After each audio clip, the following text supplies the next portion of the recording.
All right, let's dive right in. Today we're talking about something that affects every single one of us pretty much every day: communication. Specifically, why we sometimes misunderstand each other so badly in writing. There's a hidden reason, and we're going to uncover it. So let me ask you this. Have you ever been reading something, maybe an email from a colleague or a paper for school, and you just find yourself thinking, where are you going with this? Just get to the point already. It feels like you're lost, right? And yeah, that feeling is incredibly common. It's a huge source of frustration for teachers, for managers, for anyone who reads. You get the sense that the writing is just all over the place. But what if the writer isn't wrong? What if something else is going on entirely? If you've ever felt that disconnect, you're not alone. This is a massive communication problem. But the reason behind it is actually pretty fascinating. And here's the real kicker. The confusion goes both ways. It's not just you, the reader, who's confused. The writer is often totally baffled by the feedback they get. From their perspective, they've laid out their argument perfectly, following all the rules of good writing that they were ever taught. So, what's the missing piece here? Well, the answer is kind of hiding in plain sight. It's something we rarely connect with writing style, our own cultural background. And this brings us to the key idea for today: contrastive rhetoric. It sounds a bit academic, but the concept is simple. It's the study of how our first language and our home culture literally shape the way we write, especially when we're writing in a second language. It's a lens that makes all this confusion suddenly make sense. So here's the core idea, and it's a bit of a mind-bender. We tend to think that good writing has universal rules, but it doesn't. Our culture doesn't just give us words and grammar, it gives us entire blueprints for how to build a convincing argument. So what do these different blueprints actually look like in practice? Let's explore some of these different paths that people from different cultures take to get to the same point. Okay, so one of the biggest differences is this. In a lot of English writing, the ideal is to be direct. Think of it like a straight arrow. You state your main point right at the top, and then you support it with evidence.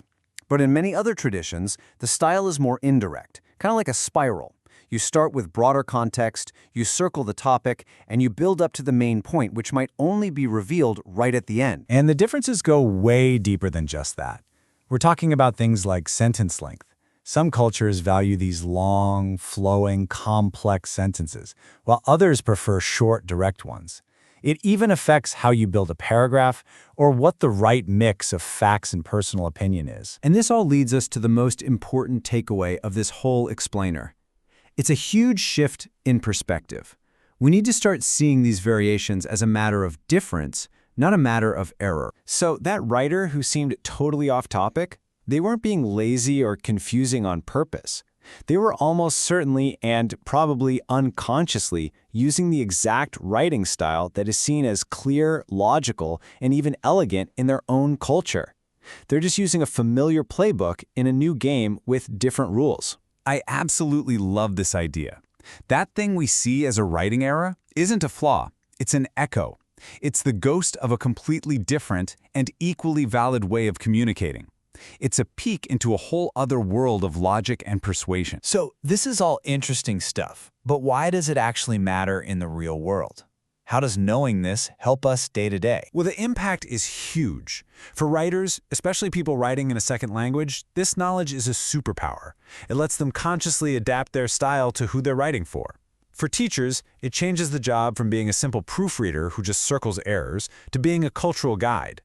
And for all of us, as readers, it lets us switch from being frustrated to being curious and appreciative of these different approaches. When you get right down to it, understanding all this does something really beautiful. It takes those moments of confusion, those points of friction, and it reframes them.